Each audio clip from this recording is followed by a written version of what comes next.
Good morning, ladies and gentlemen. As you can hear, it's raining quite heavily, but I do love the sound of rain on the roof.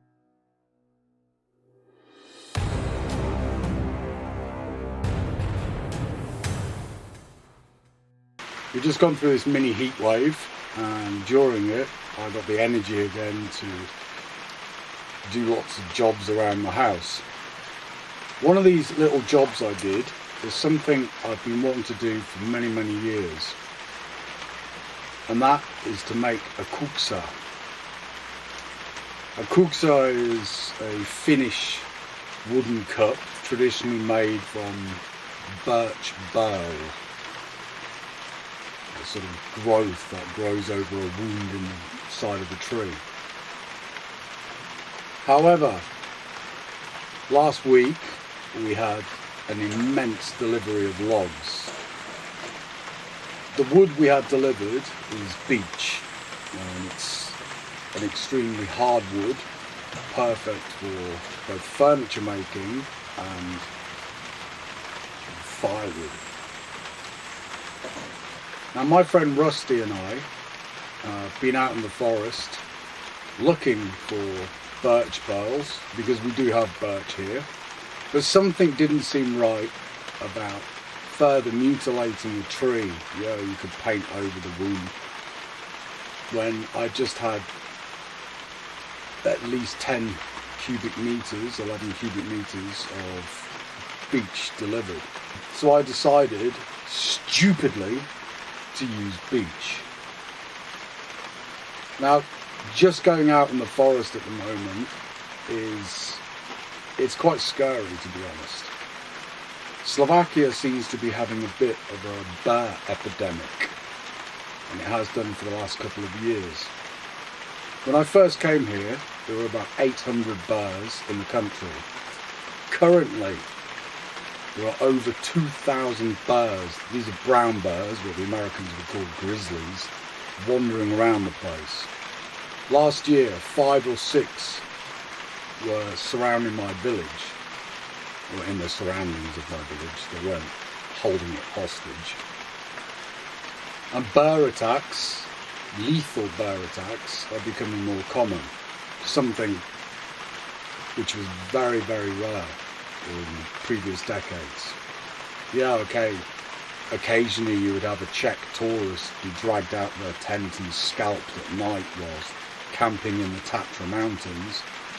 But it was a rarity. Now they're attacking people foraging, they're attacking lumberjacks, they're attacking foresters.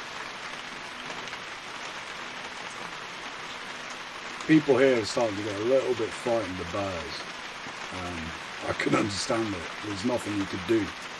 Literally nothing, if a bear decides to cause you problems. It's definitely changed how I'm looking at the forest at the moment. But my friend Rusty and I, we've been out looking for birch boughs, and I finally decided to use beech. Like I said, big mistake. Beech is it's like trying to cut concrete. My hands are shredded from trying to do this. One thing that did impress me though,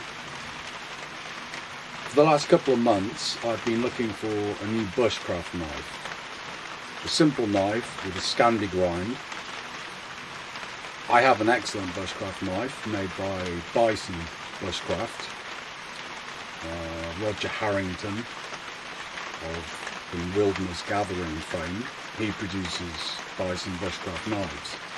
And I was given mine by Steve Kirk, the former editor of Bushcraft magazine, for my writings, and it sits very nicely on my wall.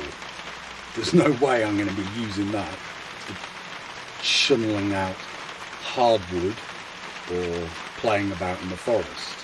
I'm not going to use something so expensive to do such a thing. So I was looking for something a bit cheaper. Condor, they really attracted my attention. I do like Condor knives. And it's been a long time since I bought a carbon steel blade because I honestly prefer stainless steel, high quality stainless steel. It requires much less management. If you get a lot of damp, carbon steel reacts badly to this. So I decided to go with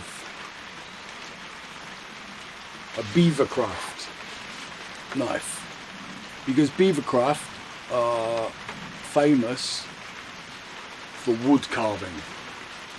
I think this is how they started, actually producing wood carving tools and implements. Now, Beavercraft is a Ukrainian company, and I like this sort of knife.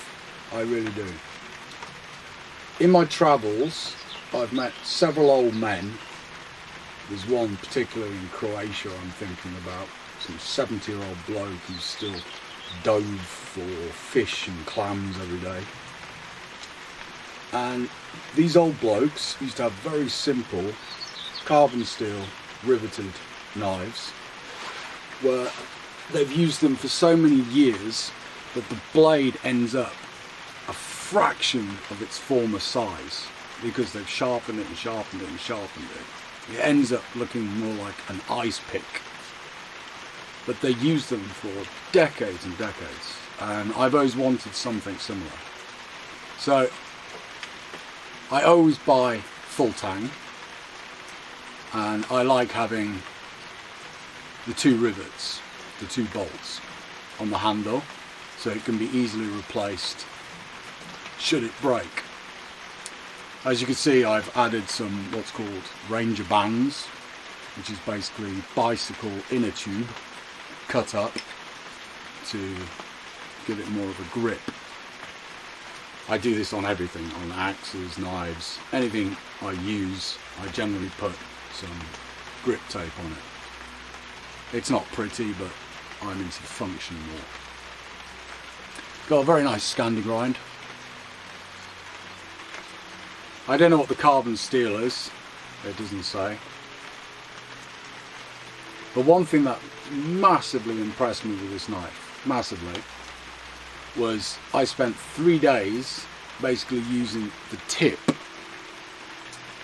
to dig hard beechwood, which like I said is like concrete, and it's done no damage to the tip at all.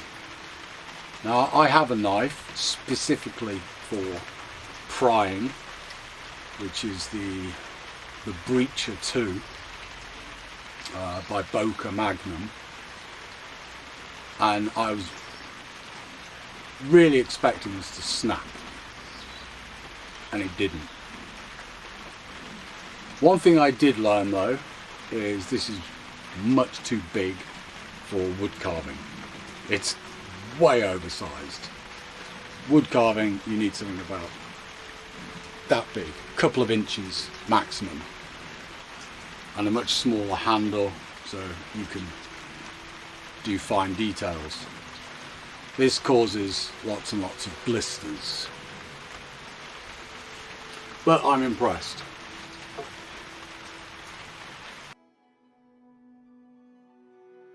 The strap, it has a belt loop which works fine, but it has a secondary belt loop for hanging, and this is very bad design flaw. Where the loop fastens onto the bolt, the rivet, is the wrong way round. The hole should be at the bottom of the slice, so it pulls tight. This just pulls off. But anyway, I'm impressed with it. I'll put it to more of a test out in the field.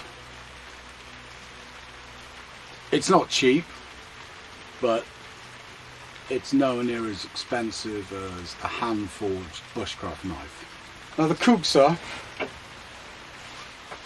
Okay, it looks like something Stone Age man would have made, rather than some artisan of the 21st century. But I made it, it's mine, and it's my first attempt. But the Kuksa is one of these ticks on the bucket list. You have to have short-term goals, long-term goals, and activities which constantly override each other. While you're planning something big, fulfill your little plans. They may not turn out how you want or how you expect, but it's important to do things, try things. And like I said, it's another tick. I've made my own bows. I've made my own kuksa. They're not by any stretch of the imagination works of art, but they're functional objects which I've made myself. You should try, really. But please, please, please don't use beech or any other hardwood. Stick to linden wood, also known as basswood or lime, or birch.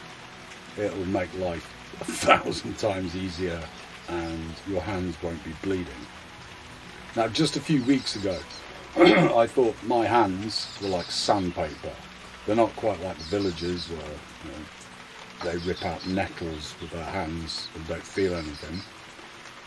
But I can work day after day splitting wood. I can dig with a pickaxe for days without any form of blistering. I thought my hands were hard. This, on beechwood, taught me otherwise. I've now got little girls' hands. It'll take quite a while for these to heal. Remember your bucket list. Make short-term and long-term goals and do them. You'll feel a massive sense of satisfaction. One thing is very true. It is the path to the goal, not the goal itself, which benefits you. Once you have achieved your goal, whether it's something small or great, you'll have a momentary surge of pleasure, dopamine, but this quickly passes and leaves you with an anticlimax. I've had it from when my first novel was published, from when I've bought a property or acquired a vehicle I always wanted. So it's important to always be working on the next thing, and not just have one thing, finish it, and then start another. Have lots of little goals in between, so you're never without an activity and without an aim. Mentally, this will help you, and it will also develop you. As always, be free.